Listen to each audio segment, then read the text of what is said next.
You've probably seen one before. In a lot of American homes, there's a shadow box hanging on the wall. It's a glass-fronted case, and inside are the medals and memories of a life spent in military service. It tells a story that most Americans, well, they know how to read it at a glance. But what if I told you this shadow box? This one's in a home in Mexico City. And when you look closer, the medals inside are familiar. There's a Purple Heart for a wound taken in combat. And right next to it, a Bronze Star for heroic action against an enemy of the United States. The campaign ribbons tell a story too. The Rhineland, the very heart of the European theater in World War II. And then you see it. Tucked neatly in the corner is the detail that just doesn't fit. The Stars and Stripes, a folded American flag. It turns out that flag was the only official fame that ever arrived after the soldier who earned it died. The soldier's name was Emilio V. Sanders. He was born in Mexico back in 1923. He was killed in action in March of 1945. After his death, the United States Army sent his mother a pension check and that flag. The Mexican government, it sent nothing. Mexico never even counted him. So, how could that be? How could a nation not count its own war dead? Well, to get to the bottom of that, we have to look at the story Mexico told itself about the Second World War.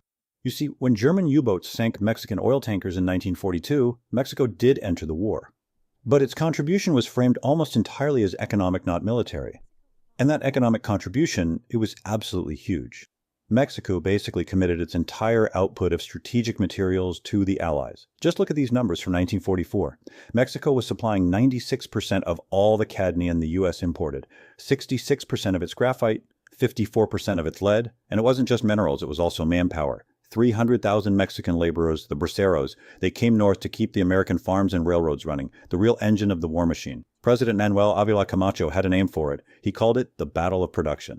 Now, there was a military part of the official story, but it was really small, mostly symbolic. And the reason they gave for that, it came down to public health. A medical survey of the Mexican army in 1942 showed a force that was just in no shape to fight a modern war. I mean, look at this. 95% of soldiers had serious dental problems, 90% had defective vision, and 74% had a history of venereal disease. And the man in charge, the Secretary of Defense, General Lázaro Cárdenas, was dead set against sending troops abroad. His public argument was based on this harsh reality.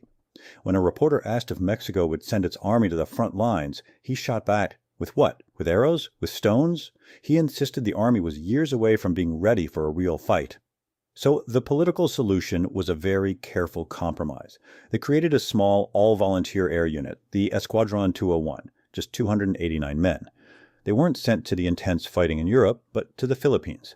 They didn't even enter combat until June of 1945, and they were only deployed for 10 weeks before Japan surrendered. It was a modest investment, really, but it worked. Mexico had officially earned its seat at the table with the victorious nations. And that is the official story.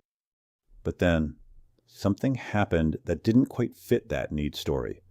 On September 1st, 1945, President Ávila Camacho was giving his annual address to the nation, and in the middle of it, he said something strange. Just a single sentence. A number dropped into the speech with no context, and then he just moved on, as if he'd said nothing at all. Here's what he said. He reported that over 15,000 Mexican citizens had been recruited into the U.S. Armed Forces during the war, and then he gave this casualty figure, 1,492. Dead, wounded, missing, captured. That was it.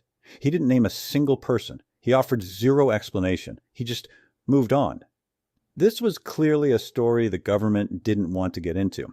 You see, back in 1942, the Mexican Senate passed a decree to make sure Mexicans serving in Allied armies wouldn't lose their citizenship.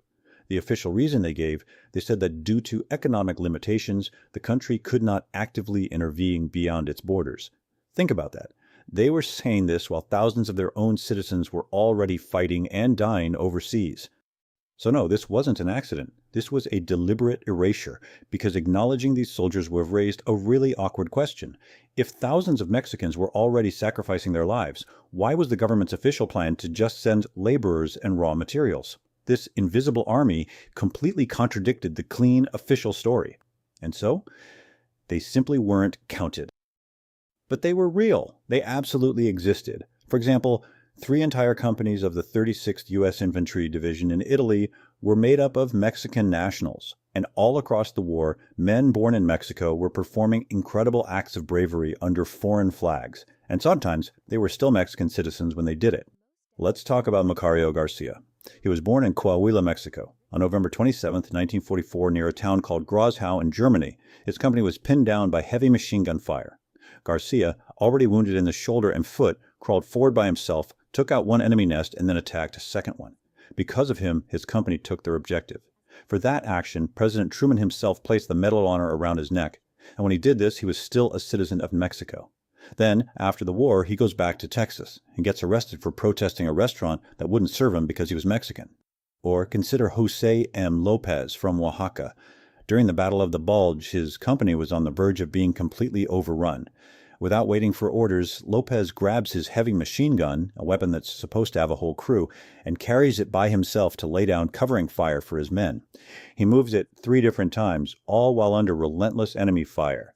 In that single action, he's credited with killing at least 100 German soldiers. He saved his entire company. And then there's Luis Perez Gomez. All he wanted to do was fly. The Mexican Air Force turned him down. He went to the United States to try and enlist, but he was deported. So he finally made his way to Canada, taught himself English, and was accepted into the Royal Canadian Air Force. He got his dream. He flew a Spitfire. On June 16, 1944, just days after D-Day, he was shot down over Normandy.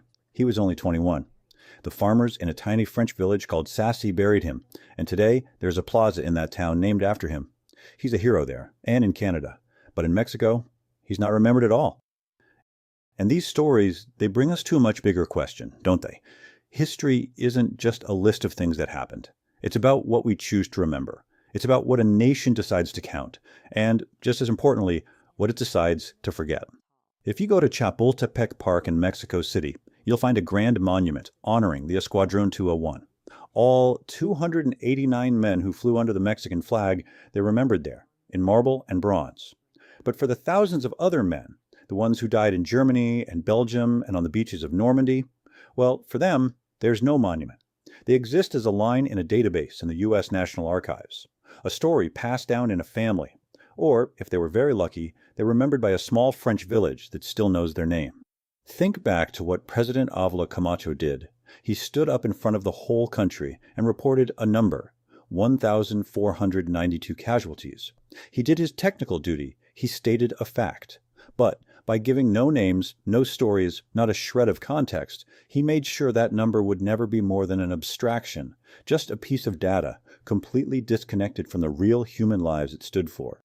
And that brings us right back to where we started, to that shadow box in Mexico City, back to Private Emilio V. Sanders. His Purple Heart, his Bronze Star, that American flag, all of it, sent by a foreign government, because his own government never acknowledged he was even gone. The shadow box on his family's wall has become a kind of private monument to a history that his own country decided not to count. In the end, history is what gets counted, and sometimes the story isn't in the numbers we see, but in the ones that are missing. And so we're left with this question.